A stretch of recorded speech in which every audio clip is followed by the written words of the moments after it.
Es habitual considerar que el capitalismo conduce hacia una sociedad polarizada donde los ricos son cada vez más ricos y los pobres cada vez más pobres. Es en este contexto en el que se suelen reivindicar políticas estatales de redistribución de la renta y de la riqueza para que parte de la prosperidad generada por los ricos afluya hacia los más pobres. Pero necesariamente es así, necesariamente una economía de libre mercado capitalista conduce hacia una sociedad polarizada. No necesariamente. Si miramos la distribución internacional de la renta, o mejor dicho, la tasa de pobreza en los países más desarrollados, con lo que nos encontramos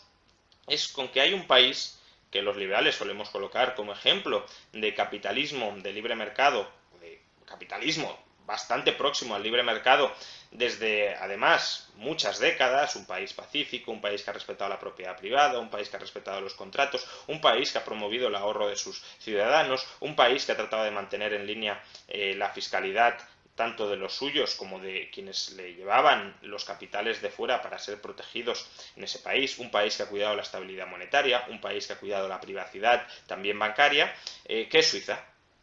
Y con Suiza nos encontramos con un dato bastante curioso, y es que la tasa de pobreza del país, definida como aquellas personas que ganan menos del 60% de la renta mediana, es decir, estamos hablando no de pobres extremos, estamos hablando de personas que están cobrando pues una renta que puede oscilar en torno a los 20.000, algo más de 20.000 euros anuales. Personas que en España serían clase media, no clase media baja, sino clase media, en Suiza son calificados estadísticamente como pobres. Pues bien, pese a este alto umbral de pobreza, Suiza es el país occidental que antes de que intervenga el Estado,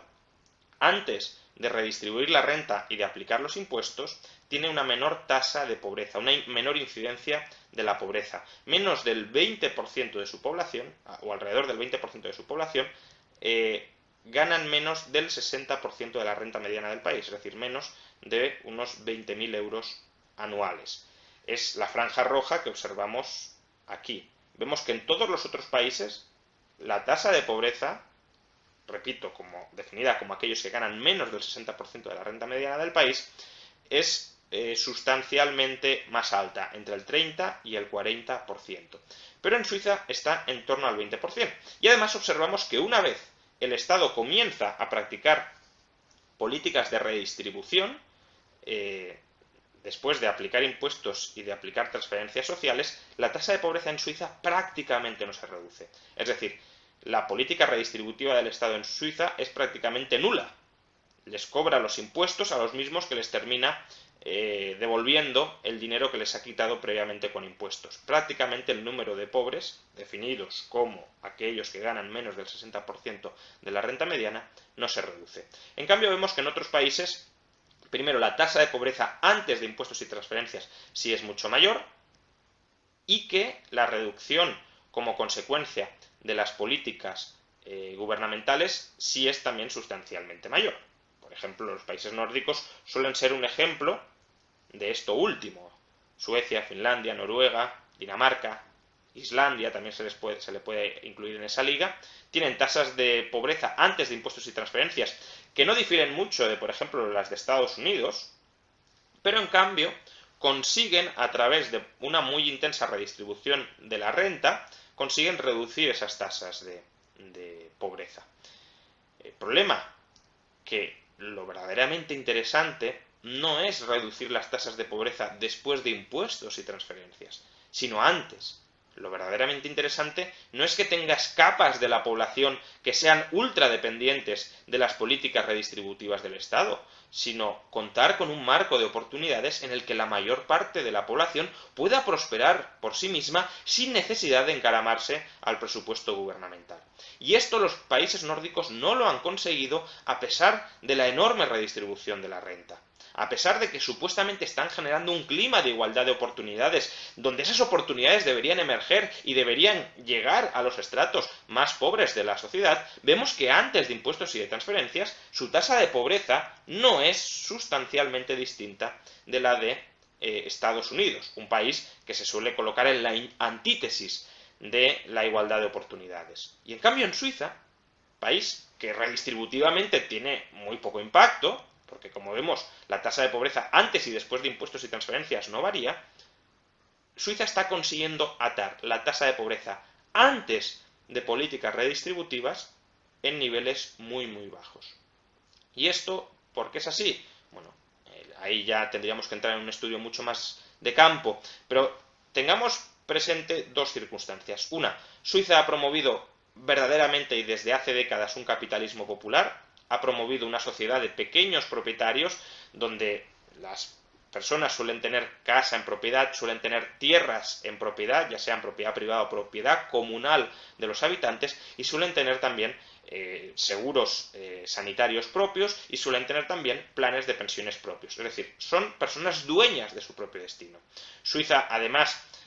depende mucho de cada cantón, por supuesto, pero en general suele tener una fiscalidad menos agresiva sobre esos pequeños propietarios dispersos por todo el país. Suele tener regulaciones algo más laxas, algo más liberalizadas que el resto de países para simplemente emprender, simplemente crear riqueza, y ha cuidado además la estabilidad monetaria de sus ciudadanos para no robarles a través de la inflación. Este es el capitalismo, la sociedad de propietarios que muchos promovemos para todo el planeta y también, por supuesto, para España. Una sociedad donde las personas tengan su propio patrimonio y salgan adelante por sus propios medios, porque el Estado no les impide salir adelante por sus propios medios. Por tanto, parece que ese capitalismo popular en Suiza sí ha triunfado y sí ha sido un éxito. Y además tengamos en cuenta otro factor. Los impuestos y las transferencias vemos que en todos los países reducen la tasa de pobreza. La tasa de pobreza comienza en un nivel mucho más alto, incluso en los países nórdicos, y termina en un nivel mucho más bajo. Lo que este gráfico no nos está indicando, sin embargo, es cuál es la influencia de estas políticas redistributivas sobre la tasa de pobreza original. Es decir, un Estado que redistribuya mucho la renta, es verdad que puede reducir el número de pobres que se encuentra de partida, pero ese esquema de redistribución de renta puede incrementar originalmente el número de pobres que se encuentra de partida. ¿Por qué? Porque si los impuestos son muy altos, los individuos pueden o trabajar menos horas, porque si gran parte de su renta se la va a quedar el Estado, ¿para qué se van a esforzar en trabajar tanto? Pueden esforzarse menos por prosperar y por estudiar durante muchos años, porque si la fiscalidad es progresiva, ¿para qué van a esforzarse en estudiar tantos años cuando luego parte de su salario se lo va a quitar el Estado? Pueden ni siquiera llegar a montar empresas, si los impuestos sobre las empresas o sobre el ahorro fruto de redistribuir los dividendos de las empresas son muy gravosos. ¿Para qué van a crearlas si el Estado se queda con la mayor parte de sus beneficios? Si además hay un clima generalizado de subsidios, antes de impuestos y transferencias, ¿te interesa tener un umbral de renta por el que puedas cualificar para percibir esos subsidios? Y por tanto,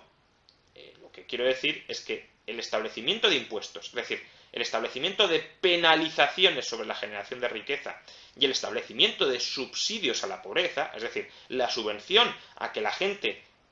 no prospere y se mantenga en un nivel de renta muy reducido, lo que puede provocar es que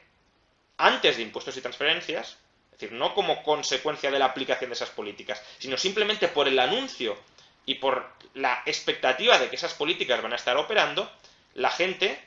en la economía privada adopte una serie de decisiones que los lleven a incrementar ex ante las tasas de pobreza de esa sociedad. Y eso pues, es un escenario más que probable en los países nórdicos, donde estratos muy amplios de la población, dado que saben que si obtienen rentas muy altas van a ser capaces de retener un porcentaje muy bajo de las mismas, y si obtienen rentas muy bajas se les van a complementar esas rentas bajas con transferencias muy intensas, estos países, parte de la población de estos países puede interesarle colocarse ex ante en una posición de baja renta para beneficiarse de esas transferencias netas que proporciona el estado de bienestar. Sea como fuere, sea esta la causa o sea otra, lo que sí es obvio, lo que sí es evidente, es que el capitalismo, en su versión, por ejemplo, suiza, es decir, la sociedad de propietarios, no degenera necesariamente en una sociedad polarizada donde los ricos son cada vez más ricos y los pobres son cada vez más pobres, sino que avanza, se desarrolla en la dirección de que todas las personas de esa sociedad prosperen porque todas ellas encuentren oportunidades para autorrealizarse vitalmente y para generar riqueza para el resto de la sociedad.